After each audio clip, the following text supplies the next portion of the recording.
तूने क्या कहा था? प्रभु आप इसको मार नहीं सकते क्योंकि ये आपका नाम ले रहा है। राम से बड़ा होता है राम का नाम। आप इसे मार नहीं सकते। तब आपने ये संवाद कहा था, हनुमान बता तेरी प्रेता क्या है? हनुमान जी कहते हैं प्रभु आपने मुझे जगा दिया क्योंकि मुझे श्राप ही ये मिला था कि तू जागेगा किसी की जगाने पर। आपने मुझे जगा दिया, इसलिए है नाथ अब मैं जाना नहीं चाहता, सत्संग करना चाहता।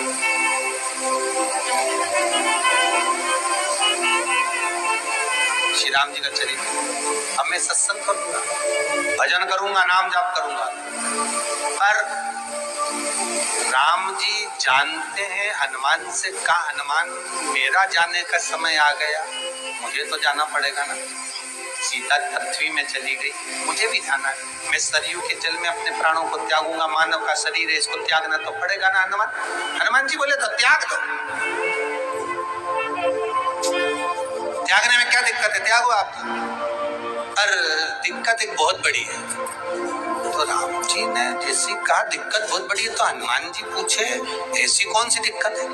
हनुमान जी के शब्द सुने तो राम जी बोले, जब जिस समय पर तुम सूर्य को निगल गए थे, इंद्र को क्रोध आया था और इंद्र ने तुम पर वज्र का जब प्रहार करा था, जब वज्र का प्रहार इंद्र ने करा तब तुम्हारा नाम हनुमान हुआ।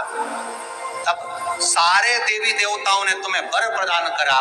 उस जगह पर यमराज भी खड़ा था, तो यमराज ने तुम्हें वर दिया था कि जहां हनुमान होगा वहां यमराज नहीं होगा।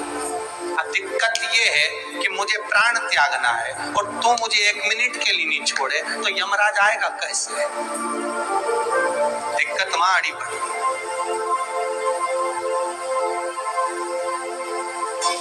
हनुमान जी मुस्कुरा के बोले राम जी महाराज, प्रभु मैं आपके बिना रह नहीं सकता। तो राम जी बोले मैं भी जानता हूं कि तू मेरे बिना नहीं रह सकता, पर एक काम तो कर सकता है ना। क्या? मैं अगर कोई काम बताऊंगा तो तू करेगा कि नहीं करेगा? हनुमान जी बोले आपका काम और मैं ना करूं, ऐसा कभी हुआ है? जरूर करूंगा। ठीक है, बस अब राम जी महाराज ने सोच लिया कि हनुमान को जाने से पहले काम पर लगा। अब वो कौन सा काम था? बोलो रे भाई। हनुमान जी को कहाँ काम पर लगाया राम जी ने? किस जगह पर काम पर लगाया? अरे सभी ने रामचरितमानस सुनी है, खूब सुनी, जल्दी बताओ। राम जी महाराज ने प्राण त्यागते समय, सरयू जी में प्राणों को देते समय राम जी ने हनुमान जी को किस काम में लगाया था कि राम जी ने अपने हाथ की एक मुद्रिका जिस पे राम लिखा हुआ था, वो मुद्रिका एक अयोध्या की एक सरंग में जमीन में डाल दिया और हनुमान से कहा जरा ढूंढ के लेके आ, मैं अभी घूम कर आया। और हनुमान जी तलातल रसातल भूमि के नीचे पताल में चले गए उस मुद्रिका को ढूंढने के लिए जिस पे राम लिखा है। और हनुमान जी पूछते भी जा रहे राम कहाँ है? राम की मुद्रिका पड़ी थी, राम की अंगूठी है। अब राम का ही सत्संग करते करते जा रहे और राम जी चले गए सरयू, क्योंकि हनुमान अगर होगा तो यमराज नहीं आ सकता। हनुमान को यहाँ से हटाना पड़ेगा तब यमराज लेने के लिए आ सकता। तब यम आए, क्योंकि यम अपने नियम को धारण करेगा, चाहे कृष्ण हो चाहे राम। पंचमुखी हनुमान का एक स्मरण, पंचमुखी हनुमान का एक भाव। महाराज जैसे बहुत ज्यादा तकलीफ अगर व्यक्ति को हो गई है, बहुत कष्टमय जीवन चल रहा है, हार गए हर जगह से और तकलीफमय जीवन चल रहा है, तो पंचमुखी हनुमान का एक शिव महापुराण का और स्कंद पुराण का एक बड़ा सुंदर मंत्र है। उस मंत्र को आप सब एक बार हमारे साथ में बोले। ओम नमो हनुमते रुद्र अवताराय सर्व शत्रु संहारणाय सर्व रोग हराय सर्व वशीकरणाय रामदूताय स्वाहा। बस इस मंत्र को हाथ में काली तिल लेकर, एक जौ लेकर और गूगल लेकर, थोड़ा सा उसमें गाय का घी डालकर, कंडे को या अग्नि को जलाकर इस मंत्र का 11 बार 21 बार जाप कर अपनी कामना कर छोड़ दीजिए। कैसा भी रोग हो, बीमारी हो, कष्ट हो, दुख हो, तकलीफ हो, 21 दिन के अंदर वो आनंद आना प्रारंभ कर देता है। इस मंत्र, स्कंद पुराण का, शिव महापुराण का ये मंत्र मूल पंचमुखी हनुमान सुख दे। और एक और चीज याद रखिए हमारा, यदि कोई काम के लिए जा रहे हो, कोई व्यापार के लिए जा रहे हो या नौकरी करने के लिए जा रहे हो और लगी नहीं रही, बहुत तकलीफ आ रहे हो, सर्विस ही नहीं लग रही, बहुत कष्टमय हो गया, तो निवेदन करूंगा 5 पीपल के पत्ते पर बेसन के 5 लड्डू घर में बने हुए, गाय के घी के 5 लड्डू रख लो। उस लड्डू के बीचों बीच एक आटे का दिया और उसमें तिल्ली का तेल डालकर इसी मंत्र का प्रयोग कर पंचमुखी हनुमान का किसी भी हनुमान के मंदिर में जाकर, दक्षिण मुखी हनुमान के मंदिर में जाकर उसको रखकर राम, इसके बाद स्वाहा। बस इस मंत्र को अब राम जी महाराज ने सोच लिया कि हनुमान को जाने से पहले काम पर लगा। अब वो कौन सा काम था, बोलो रे भाई। हनुमान जी को कहाँ काम पर लगाया राम जी ने, किस जगह पर काम पर लगाया? अरे सभी ने रामचरितमानस सुनी है, खूब सुनी, जल्दी बताओ। राम जी महाराज ने प्राण त्यागते समय, सरयू जी में प्राणों को देते समय राम जी ने हनुमान जी को किस काम में लगाया था कि राम जी ने अपने हाथ की एक मुद्रिका जिसपे राम लिखा हुआ था, वो मुद्रिका एक अयोध्या की एक सरंग में जमीन में डाल दिया और हनुमान से कहा जरा ढूंढ के लेके आ, मैं अभी घूम कर आया। और हनुमान जी तलातल रसातल भूमि के नीचे पताल में चले गए उस मुद्रिका को ढूंढने के लिए जिस पे राम लिखा है। और हनुमान जी पूछते भी जा रहे हैं राम कहाँ है? राम की मुद्रिका पड़ी थी, राम की अंगूठी है, अब राम का ही सत्संग करते करते जा रहे हैं। और राम जी चले गए सरयू, क्योंकि हनुमान अगर होगा तो यमराज नहीं आ सकता, हनुमान को यहाँ से हटाना पड़ेगा तब यमराज लेने के लिए आ सकता, तब यम आए, क्योंकि यम अपने नियम को धारण करेगा, चाहे कृष्ण हो चाहे राम। पंचमुखी हनुमान का एक स्मरण, पंचमुखी हनुमान का एक भाव हमारा, जैसे बहुत ज्यादा तकलीफ अगर व्यक्ति को हो गई है, बहुत कष्टमय जीवन चल रहा है, हार गए हर जगह से और तकलीफमय जीवन चल रहा है, तो पंचमुखी हनुमान का एक शिव महापुराण का और स्कंद पुराण का एक बड़ा सुंदर मंत्र है। उस मंत्र को आप सब एक बार हमारे साथ में बोले, ओम नमो हनुमते रुद्र अवताराय सर्व शत्रु संहारणाय सर्व रोग हराय सर्व वशीकरणाय रामदूताय स्वाहा।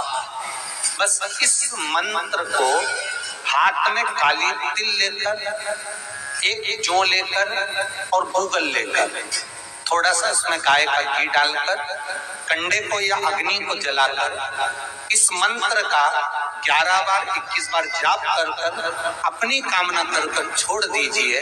कैसा भी रोग हो, बीमारी हो, कष्ट हो, दुख हो, तकलीफ हो, 21 दिन के अंदर वो आनंद आना प्रारंभ कर देता है। इस मंत्र, स्कंद पुराण का, शिव महापुराण का ये मंत्र मूल पंचमुखी हनुमान सुख दे। और एक और चीज याद रखिए हमारा, यदि कोई काम के लिए जा रहे हो, कोई व्यापार के लिए जा रहे हो या नौकरी करने के लिए जा रहे हो और लगी नहीं रही, बहुत तकलीफ पा रहे हो, सर्विस ही नहीं लग रही, बहुत कष्टमय हो गया, तो निवेदन करूंगा 5 पीपल के पत्ते पर बेसन के 5 लड्डू घर में बने हुए, गाय के घी के 5 लड्डू रख लो, उस लड्डू के बीचों बीच एक आटे का दिया और उसमें तिल्ली का तेल डालकर इसी मंत्र का प्रयोग कर पंचमुखी हनुमान का किसी भी हनुमान के मंदिर में जाकर, दक्षिण मुखी हनुमान के मंदिर में जाकर उसको रख कर आ जाइए। इसके बाद आप उस काम के लिए हमारे चैनल संस्कारी बेटी को लाइक एंड सब्सक्राइब। आपको किसी को नहीं कहना पड़ेगा कि हाथ जोड़ना नहीं पड़ेगा, किसी के पाँव नहीं पड़ना पड़ेंगे, तुरंत काम होगा। बस इस मंत्र का स्मरण कर कर पंचमुखी हनुमान का भूतेश्वर जो मंत्र है वो सुख देगा। जैसे बहुत ज्यादा तकलीफ अगर व्यक्ति को हो गई है, बहुत कष्टमय जीवन चल रहा है, हार गए हर जगह से और तकलीफमय जीवन चल रहा है, तो पंचमुखी हनुमान का एक शिव महापुराण का और स्कंद पुराण का एक बड़ा सुंदर मंत्र है। उस मंत्र को आप सब एक बार हमारे साथ में बोले। ओम नमो हनुमते रुद्र अवताराय सर्व शत्रु संहारणाय सर्व रोग हराय सर्व वशीकरणाय रामदूताय स्वाहा। बस इस मंत्र को हाथ में काली तिल लेकर, एक जौ लेकर और गूगल लेकर, थोड़ा सा उसमें गाय का घी डालकर, कंडे को या अग्नि को जलाकर इस मंत्र का 11 बार 21 बार जाप कर कर अपनी कामना कर कर छोड़ दीजिए। कैसा भी रोग हो, बीमारी हो, कष्ट हो, दुख हो, तकलीफ हो, 21 दिन के अंदर वो आनंद आना प्रारंभ कर देता है। इस मंत्र स्कंद पुराण का, शिव महापुराण का ये मंत्र मूल बच्चा पंचमुखी हनुमान सुख दे। और एक और चीज याद रखिए महाराज, यदि कोई काम के लिए जा रहे हो, कोई व्यापार के लिए जा रहे हो या नौकरी करने के लिए जा रहे हो और लगी नहीं रही, बहुत तकलीफ पा रहे हो, सर्विस ही नहीं लग रही, बहुत कष्टमय हो गया, तो निवेदन करूंगा 5 पीपल के पत्ते पर बेसन के 5 लड्डू घर में बने हुए, गाय के घी के 5 लड्डू रख लो, उस लड्डू के बीचों बीच एक आटे का दिया और उसमें तिल्ली का तेल डालकर इसी मंत्र का प्रयोग कर कर पंचमुखी हनुमान का किसी भी हनुमान के मंदिर में जाकर, दक्षिण मुखी हनुमान के मंदिर में जाकर उसको रख कर आ जाइए। इसके बाद आप उस काम के लिए जाइए, आपका काम सफल हो जाएगा। आपको किसी को नहीं कहना पड़ेगा कि हाथ जोड़ना नहीं पड़ेगा, किसी के पाँव नहीं पड़ना पड़ेंगे, तुरंत काम होगा। बस इस मंत्र का स्मरण कर कर पंचमुखी हनुमान का भूतेश्वर जो मंत्र है वो सुख देगा। सबसे पहली चालीसा किसने रची थी? महाराज, सबसे पहली चालीसा। अगर कोई प्रश्न कर ले आपसे, बीच कथाओं में कई बार हमने भी आपको कहा कि सबसे पहली चालीसा की रचना श्री तुलसीदास जी ने करी थी। जिस समय तुलसी बाबा के पास में एक स्त्री आकर रो दी। अष्टसिद्धि मालूम है? अरे जल्दी बोलो, नहीं मालूम? लिखना चालू करो वापस। अष्टसिद्धियां, पहली अणिमा, पहली कौन सी है? अणिमा। दूसरी महिमा, तीसरी गरिमा। अष्ट सिद्धियों में पहली अणिमा, दूसरी महिमा, तीसरी गरिमा। ये हनुमान जी महाराज की जो अष्ट सिद्धियां हैं, इन सिद्धियों के लिए आपको ज्ञात होना चाहिए, हनुमान जी महाराज के जब घर में तुम रोज हनुमान चालीसा का पाठ करती हो, आज एक दिन हो गया, कल दूसरा दिन हो गया, तीसरा दिन हो गया, कैलेंडर में जो पंचांग कैलेंडर हो, उस कैलेंडर में एक निशान बना कर रखो कि आपके 108 जब पाठ पूरे हो जाएं, तब 108 पाती आप हनुमान जी महाराज की इन अष्ट सिद्धियों के नाम से लगा दीजिए। जिंदगी में आपका कभी बाल बांका नहीं हो सकता और आपकी उन्नति को कोई रोक नहीं सकता, ये पक्का है। अष्ट सिद्धियां, नवनिधियां, 108 जब हनुमान चालीसा के पाठ हो जाए। और कभी कभी व्यक्ति के जीवन में ऐसा भी होता है कि भाई उसको बहुत तकलीफ आ जाती है कि मेरी दुकान नहीं चल रही, व्यापार नहीं चल रहा, मेरे साथ अच्छा नहीं हो रहा, मेरे को तकलीफ आ गई, शनि बढ़ गया, ये हो गया, ढैया हो गया, 7.5 हो गया, बड़ा तकलीफ कहीं गिर रहा, कहीं पड़ रहा। तो उस व्यक्ति को 108 पाठ एक साथ कर लेना चाहिए। आज बैठा सुबह से शाम तक 108 पाठ करके और फिर ये अष्ट सिद्धियों की बाती लगा दें। अष्ट सिद्धियों की जो बाती लगती है घृत में है, घी घृत, अष्ट सिद्धि। तो ये बाती तो पहली अणिमा सिद्धि, दूसरी महिमा, तीसरी गरिमा, चौथी लघिमा, पांचवी प्राप्ति,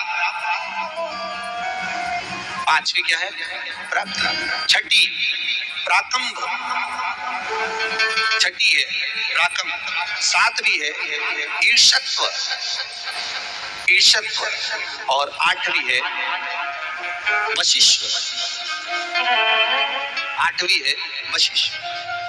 ये हनुमान जी महाराज की 8 सिद्धियां और 9 पूरी हनुमान चालीसा की एक एक चौपाई में एक एक चीज से एक एक बीमारी का इलाज है, एक एक बीमारी का महाराज हनुमान चालीसा की एक एक चौपाई से एक एक बीमारी का।